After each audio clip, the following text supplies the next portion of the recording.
Welcome friends, आप सभी का स्वागत है इस मेरे YouTube की नई सीरीज़ में, जिसमें आज हम इंग्लिश क्लास 11 का हनी बिल वाला जो आपका हॉर्नबिल वाला जो बुक है, इसका समरी बुक और अदर इंपॉर्टेंट क्वेश्चन जो हम डिस्कस कर रहे थे पिछले वीडियो में द पोर्ट्रेट ऑफ लेडी के। आज हम सेकंड पार्ट में इसके आगे के क्वेश्चंस डिस्कस करेंगे। तो इसमें देखिए आगे के क्वेश्चंस में आपको पेज नंबर 6 है एनसीईआरटी में, अंडरस्टैंडिंग द टेक्स्ट में।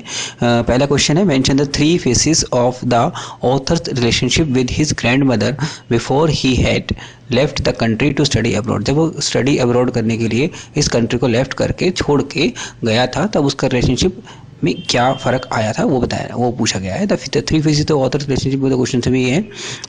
The first phase was the period of authors earlier childhood. जब मतलब बचपन में इसकी बात हो रही है। During this phase he used to live with his grand mother in the village में रहता था।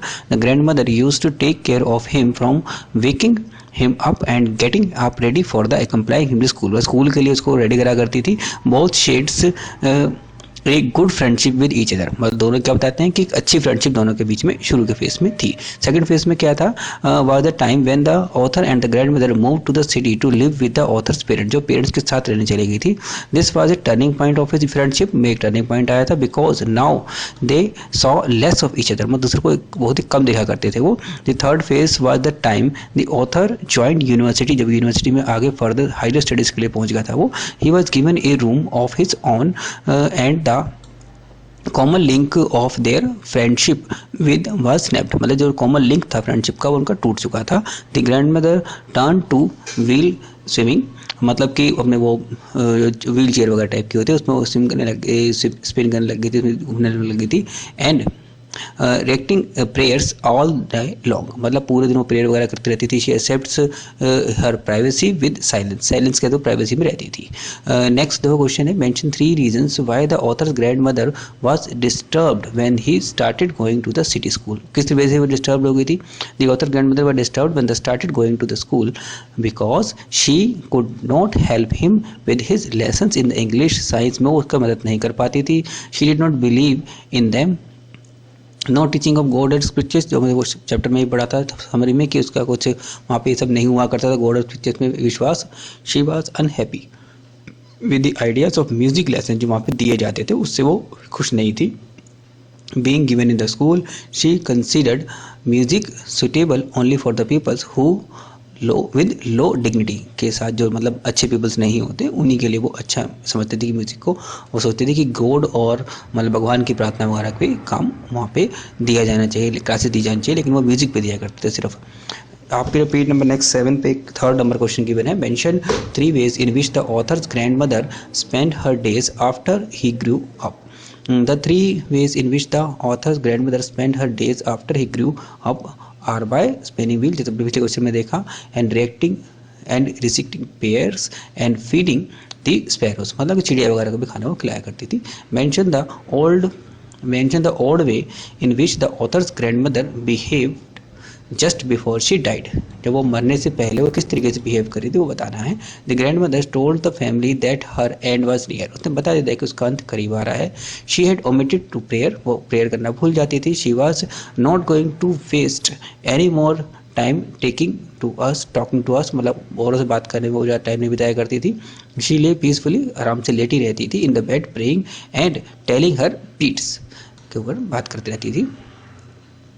Mention the way in which the sparrows express their sorrow। देखो इंपॉर्टेंट क्वेश्चन कभी एग्जाम में आता भी है कि स्पैरो में कैसे वो एक्सप्रेस करती थी। When the author's grandmother died, the sparrow उन्होंने कैसे एक्सप्रेस किया था। The sparrows and the grandmother developed an intimate relationship, बहुत अच्छी रिलेशनशिप बन गई थी। In this manner, when the grandmother died, thousands of sparrows expressed their sorrow by sitting scattered in the veranda। वरांदा मतलब जब बाहर का हिंदी का वर्ड लिया गया है इसमें, कि वहाँ पर वो आके बैठ गई थी। In the morning while grandmother's dead body lay their, जहाँ पे ली गई, जो ग्रैंडमदर की बॉडी वहाँ पे लाई गई तो डेड बॉडी, तो वहाँ पे वो आके बैठ गई थी। थाउजेंड्स के करीब थी वो। दे डिड नॉट क्रिविल, कोई शोर वगैरह नहीं कर रही थी। Authors mother grew some pieces of breads but they did not eat them, authors की मदर ने कुछ दिए थे ब्रेड के पीसेस वगैरह, लेकिन वो उन्होंने नहीं खाए थे। When they carried grandmother's crumbs they flew away quietly, धीरे धीरे चले गई वो। And the sparrow mourned her death and paid their silent tribute, मतलब उन्होंने साइलेंट ट्रिब्यूट, मेन वर्ड को ये है, दिया था to the grand mother, grand old lady in a very unique manner से उन्होंने दिया था। अब आगे इन्होंने टॉकिंग अबाउट टेक्स्ट में कुछ क्वेश्चन दे रखे हैं। The author's grand mother was a religious person, सभी को पता है, उसमें हमने कई बार देख चुके हैं, रिलीजियस पर्सन थी, वो प्रे वगैरह करा करती थी। What are the different ways in which he we come to know this, कैसे हमें इससे पता चलती है। The author's grand mother was religious lady थी विद ए काइंड हार्ट, बहुत अच्छा उनका हार्ट था। Her one hand was always busy in telling the beats of her rosary, her lips constantly moved in the unaudible prayer, कुछ ना कुछ बोलती रहती थी। she used to get up early in the morning, उठ जाया करती थी। she did her morning prayers in a monotonous singing song, किसी से गाया करती थी वो। every day she went along with the author to his school and while narrating studies she sat in the temple बैठा करती थी and read scriptures letters in the city। she was unhappy that there was no religious teaching in the school, ये भी आपको बताया गया था, इसे पिछले क्वेश्चन में भी देखा है कि हमने बाद में अनहैप्पी हो गई थी वो जब उसको पता चला कि भाई वहाँ पर जो है अच्छे टीचिंग के स्कूल्स नहीं है, रिलीजियस टीचिंग नहीं कराते हैं। Before dying she stopped talking to her family members and turn to prayer, prayer में चली गई थी जब वो मरने वाली थी उस टाइम पे। एंड काउंटिंग द बीट्स वगैरह काउंट करने लग गई थी जैसे रिलीजियस में करते हैं। Describe the changing relationship between the author and his grand mother, में क्या चेंजिंग रिलेशनशिप आई थी, पहले फर्स्ट छोटे क्वेश्चन में भी डिस्क्राइब किया गया था question. Did their feelings for each other change, क्या बदल गए थे, बिल्कुल। द चेंजिंग सर्कमस्टेंसेज, जो चेंजेस हुए थे, did have a bearing on the relationship between the author and the grand mother, क्या हुआ था, author and his grand mother lived as intimate friends in the village, में अच्छे से फ्रेंड्स रहते थे। A turning point came into the relationship when they came to the city to live with the authors, parents के जब रहने आए तब उसमें टर्निंग पॉइंट आया था। The author joined an English school in the city, she remain confined to home as here she could not accompany with him to the school, मैंने ले जाया करते थे। In the new English school she could not help him in study, वो studies में उसकी help भी नहीं कर पाती थी। He could not like the kind of education being given to the author at the English school, जो जिस तरह की एजुकेशन वहाँ दी जाती थी उससे भी वो उन्हें अच्छा नहीं लगता था। The grandmother became disturbed as there was no teaching about the God and scriptures, में कुछ टीचिंग नहीं दी जाती थी। In the new school she reconciled herself with spinning and talking and taking to feed the sparrows, को ट्रेन लगी थी time व्यतीत करने के लिए खाने को। When the narrator grew up he went up to the university and then went abroad, abroad में चला गया था बाद में वो। The common link of the friendship between the author and his grand mother was snapped, और यहाँ पे फ्रेंडशिप की टूट चुकी थी। His grand mother accepted her seclusion with the resignation, कि अब वो उसको लग रहा था कि हाँ अब मेरा उससे रिलेशनशिप टूट चुका है। No, their feelings for each other did not change through distances grew between them, उनके सिर्फ डिस्टेंसेस बन गए थे लेकिन फिर भी उनकी फीलिंग्स आपस में नहीं बदली थी, क्योंकि जब बाद में वो आई तब भी उतना पूरा वेलकम उसका किया था, ये आगे चैप्टर में बताया गया था। Would you agree that the authors grand mother was a person strong of character, कि उनका कैरेक्टर अच्छा था। If yes give the instances that show this, इसके लिए देखिए आप क्वेश्चन में ये बता सकते हो, yes the authors grand mother was a person strong of character, the instances to prove this the given below, कौन कौन से थे, देखो। The author grand mother was a person strong of character, she was a picture of contentment, ये सब बोला गया है स्टोरी में। She had her own thoughts about the learning at school, she considered the teaching of the scriptures to be more fulfilled, के साथ करा करती थी, then science and music in her face of the loneliness, the situation she took to wheel spinning and feeding sparrows, को भी खिलाया करती थी खाना वो। she appeared composed and did not display any emotion when the author decided to go abroad for studies, में कोई ऐसे इंप्रेशन भी नहीं दिखाया था। ignoring everyone who tried to stop her, she sang for several hours, में गाना गाया करती थी, celebrating the homecoming of her grandson during the last few hours of her life, ignoring the protest of her family members, को protest करने के बावजूद she stopped talking to everyone, सबसे उतना बात करनी बंद कर दी थी। And took to reclining prayers, and prayers वगैरह गाया करती थी वो, and telling her prayers.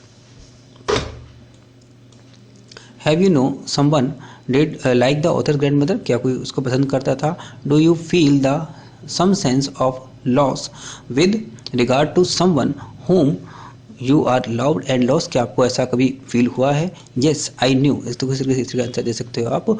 I knew like the authors grand mother, आप कह सकते हो कि पसंद है क्योंकि तो वो अच्छी महिला थी, तो आपको यस ही करना पड़ेगा इसमें क्वेश्चन में। It was my own grand mother के एग्जाम्पल आप दे सकते हो। Who passed away recently, the intense sense of loss is very hard wrenching, मतलब कि बहुत हार्ट टचिंग था वो। As I spend almost 15 years of my life with her, उन करीब आपने 15 ईयर्स उसके साथ गुजारा था ग्रैंड मदर के साथ। No I have never know someone, ये भी आप दे सकते हो आंसर में, the way the author knew his grand mother. Thus, I have never felt the sense of grief presented in the story. उससे आप बिलीव भी नहीं कर सकते। जो देखो अपने सबके अपने अपने एक वैल्यू बेस्ड क्वेश्चन है, इसमें आप अपने अपने मन से क्वेश्चन का आंसर दे सकते हो। इसके अलावा देखो थिंकिंग अबाउट द लैंग्वेज के अंदर भी कुछ क्वेश्चन हैं छोटे छोटे से। Which language do you like to the author and the grand mother used while taking to each other? The author and his grandmother might have used their mother tongue, मतलब कि जो मदर टंग थी उसका इस्तेमाल करते थे to conserve with each other, to converse with each other. As the author, Khushwant Singh जो उसके ऑथर थे, belongs to Punjab, the language used of them by might be Punjabi, ऐसा हो सकता है पंजाबी का इस्तेमाल करते हैं वो। विच language do you use for talking the elderly relatives in the family, कौन सा यूज करते हो? अपने मदर टंग लिख सकते हो आप, कोई भी इंग्लिश, हिंदी, तेलुगु जहाँ से बिलोंग करते हो, तो जो आपके मदर टंग होगी वो आप लिख सकते हो इसमें। How would you say a dilapidated trunk in the language? Know your meaning in mother language आप लिख सकते हो हिंदी में फटा हुआ ढोलक, ठीक है, होता है ना फटा हुआ ढोलक, उस तरीके से आप इसको बोल सकते हो, इसमें इसका मतलब है इसका। वर्किंग विद वर्ड्स में notice the following uses of the tell in the text, her fingers were busy telling the beats of the harmony, इसका क्या मतलब इसमें जैसे उन्होंने बताया गया है। Make something known to someone in spoken or written words, I no tell her English words and little things of western science and learning, इसके बारे में आगे बताया गया है। जैसे कि पूछा गया था question, given below are 4 different senses of the word tell, match the meaning of her listed below, तो इसको आप इससे बिलोंग करवा सकते हो। जैसे कि count while reciting, count while reciting कह सकते हो। Her fingers were busy telling the beats of the harmony, be sure में her at her age, one could tell never tell, कोई भी ले सकता है कि give information to somebody, she told us that her end was near, उसने बता दिया था कि हाँ उसका एंड आने वाला है। Note the different sense of the word take, to take to something, to begin to that something as a habit, इसमें देखो the instance where these phrases use किए गए, तो कुछ स्टोरी में से इन्होंने दिए गए हैं। To take the feeding sparrows in the country garden, बरामदे में जब वो करा करती थी of our city house, this phrases refers to the daily activity that the authors grandmother took up when they have shifted to the city. To take ill, the suddenly, to suddenly become ill, इसको देखो इसका बताते हो इन lines में इसका इस्तेमाल किया गया था। The next morning she was taken ill, this जब वो ऑथर आया था उसके अगले दिन वो जो है बीमार पड़ गई थी। This phase refers to the authors grandmother sudden illness. अब देखो यहाँ पे क्वेश्चन दे रखा है, अगर है आपके स्कूल में कर ले रहा है, इसका वैसे खास इंपॉर्टेंट क्वेश्चन नहीं है। The word hobble meaning the part of the difficult because of the legs and the feet as in the bad condition, tick the words in the box given below and also refer to the manner of the walking, जैसे हगल है, shuffle है, STRIDE, इन सब की meaning बताना है इसमें आगे। जैसे कि the words that you refer to the manner talking, हम इस तरीके से लिख सकते हैं, शफल, स्ट्राइड, मेडल, इनको इस वे में लिख सकते हैं, स्वैगर, स्टैगरिंग, स्टॉक, ठीक है। तो आज के इस वीडियो में इतना ही हम करेंगे, आगे नेक्स्ट वीडियो में इसी चैप्टर के हम एक्स्ट्रा क्वेश्चंस को और डिस्क्राइब करेंगे, तब तक के लिए वेट कीजिए। थैंक यू फ्रेंड्स, अगर आपको वीडियो पसंद आता है तो ज़रूर लाइक कीजिए, इसको चैनल को ज़्यादा से ज़्यादा सब्सक्राइब कीजिए, अपने फ्रेंड्स के साथ शेयर कीजिए। नेक्स्ट वीडियो में जल्दी ही मिलते हैं आपसे। थैंक्स।